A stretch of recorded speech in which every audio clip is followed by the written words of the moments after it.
आप सभी का स्वागत है हमारे चैनल पर। आज हम बात करेंगे गणेश चतुर्थी की, जिसे विघ्नहर्ता और मंगलकर्ता श्री गणेश जी के जन्मोत्सव के रूप में पूरे देश भर में बड़े उत्साह और श्रद्धा के साथ मनाया जाता है।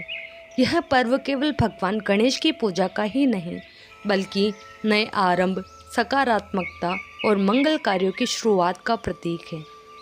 माना जाता है कि गणेश जी के आगमन से घर परिवार में सुख, शांति और समृद्धि आती है। भक्तजन इस दिन विशेष पूजा, व्रत और गणपति स्थापना भक्ति भाव से करते हैं। उत्सव में एक गणेश प्रतिमा विसर्जन के लिए ले जाते हुए एक बार महादेव जी पार्वती सहित नर्मदा के तट पर गए। वहाँ एक सुंदर स्थान पर पार्वती जी ने महादेव जी के साथ चौपड़ खेलने की इच्छा व्यक्त की। तब शिव जी ने कहा, हमारी हार जीत का साक्षी कौन होगा? पार्वती ने तत्काल वहाँ की घास के तिनके बटोरकर एक पुतला बनाया और उसमें प्राण प्रतिष्ठा करके उससे कहा, बेटा, हम चौपड़ खेलना चाहते हैं, किंतु यहाँ हार जीत का साक्षी कोई नहीं है। अतः खेल के अंत में तुम हमारी हार जीत के साक्षी होकर बताना कि हम में से जीता कौन, हारा कौन। खेल आरंभ हुआ। देवयोग से तीनों बार पार्वती जी ही जीती। जब अंत में बालक से हार जीत का निर्णय कराया गया तो उसने महादेव जी को विजयी बताया। परिणामतः पार्वती जी ने क्रुद्ध होकर उसे एक पांव से लंगड़ा होने और वहां के कीचड़ में पड़ा रहकर दुख भोगने का श्राप दे दिया। बालक ने विनम्रता पूर्वक कहा, माँ, मुझसे अज्ञानवश ऐसा हो गया है। मैंने किसी कुटिलता या द्वेष के कारण ऐसा नहीं किया। मुझे क्षमा करे तथा श्राप से मुक्ति का उपाय बताए। तब ममता रूपी माँ को उस पर दया आ गई और वे बोली, यहाँ नाग कन्याएं गणेश पूजन करने आएगी। उनके उपदेश से तुम गणेश व्रत करके मुझे प्राप्त करोगे। इतना कहकर वे कैलाश पर्वत चली गई। एक वर्ष बाद वहाँ श्रावण में नाग कन्याएं गणेश पूजन के लिए आई। नाग कन्याओं ने गणेश व्रत करके उस बालक को व्रत की विधि बताई। तत्पश्चात बालक ने 12 दिन तक श्री गणेश जी का व्रत किया। तब गणेश जी ने उसे दर्शन देकर कहा, मैं तुम्हारे व्रत से प्रसन्न हूँ, मनोवांछित वर मांगो। बालक बोला, भगवान, मेरे पाँव में इतनी शक्ति दे दो कि मैं कैलाश पर्वत पर अपने माता पिता के पास पहुँच सकूं और वे मुझ पर प्रसन्न हो जाए। गणेश जी तथास्तु कहकर अंतर ध्यान हो गए। बालक भगवान शिव के चरणों में पहुँच गया। शिव जी ने उससे वहाँ तक पहुँचने के साधन के बारे में पूछा। तब बालक ने सारी कथा शिव जी को सुना दी। उधर उसी दिन से अप्रसन्न होकर पार्वती शिव जी से भी विमुख हो गई थी। तदुपरांत भगवान शंकर ने भी बालक की तरह 12 दिन प्रयत्न श्री गणेश का व्रत किया, जिसके प्रभाव से पार्वती के मन में स्वयं महादेव जी से मिलने की इच्छा जागृत हुई। वे शीघ्र ही कैलाश पर्वत पर आ पहुंची। वहां पहुंचकर पार्वती जी ने शिव जी से पूछा, भगवान, आपने ऐसा कौन सा उपाय किया जिसके फलस्वरूप मैं आपके पास भागी भागी आ गई हूँ?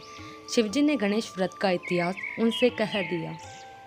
तब पार्वती जी ने अपने पुत्र कार्तिकेय से मिलने की इच्छा से 21 दिन प्रयत्न 21 की संख्या में दूर्वा, पुष्प तथा लड्डुओं से गणेश जी का पूजन किया। 21वें दिन कार्तिकेय स्वयं ही पार्वती जी से आ मिले। उन्होंने भी माँ के मुख से इस व्रत का महात्म्य सुनकर व्रत किया। कार्तिकेय ने यही व्रत विश्वामित्र जी को बताया।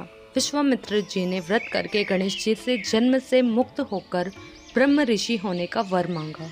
गणेश जी ने उनकी मनोकामना पूर्ण की। ऐसे हैं श्री गणेश जी जो सबकी कामनाएं पूर्ण करते हैं। अन्य कथा। एक बार महादेव जी स्नान करने के लिए भोगावती गए। उनके जाने के पश्चात पार्वती ने अपने तन के मेल से एक पुतला बनाया और उसका नाम गणेश रखा। पार्वती ने उससे कहा, हे पुत्र, तुम एक मुग्दल लेकर द्वार पर बैठ जाओ। मैं भीतर जाकर स्नान कर रही हूँ। जब तक मैं स्नान कर न लूँ तब तक तुम किसी भी पुरुष को भीतर मत आने देना। भोगावती में स्नान करने के बाद जब भगवान शिव जी आए तो गणेश जी ने उन्हें द्वार पर रोक लिया। इससे शिव जी ने अपना अपमान समझा और क्रोधित होकर उनका सिर धड़ से अलग करके भीतर चले गए। पार्वती ने उन्हें नाराज देखकर समझा कि भोजन में विलंब होने के कारण महादेव जी नाराज हैं। इसलिए उन्होंने तत्काल 2 थालियों में भोजन परोसकर शिव जी को बुलाया। तब दूसरा थाल देखकर तनिक आश्चर्यचकित होकर शिव जी ने पूछा, यह दूसरा थाल किसके लिए है? पार्वती जी बोली, पुत्र गणेश के लिए है, जो बाहर द्वार पर पहरा दे रहा है। यह सुनकर शिवजी और अधिक आश्चर्यचकित हुए। तुम्हारा पुत्र पहरा दे रहा है? हाँ नाथ, क्या आपने उसे देखा नहीं?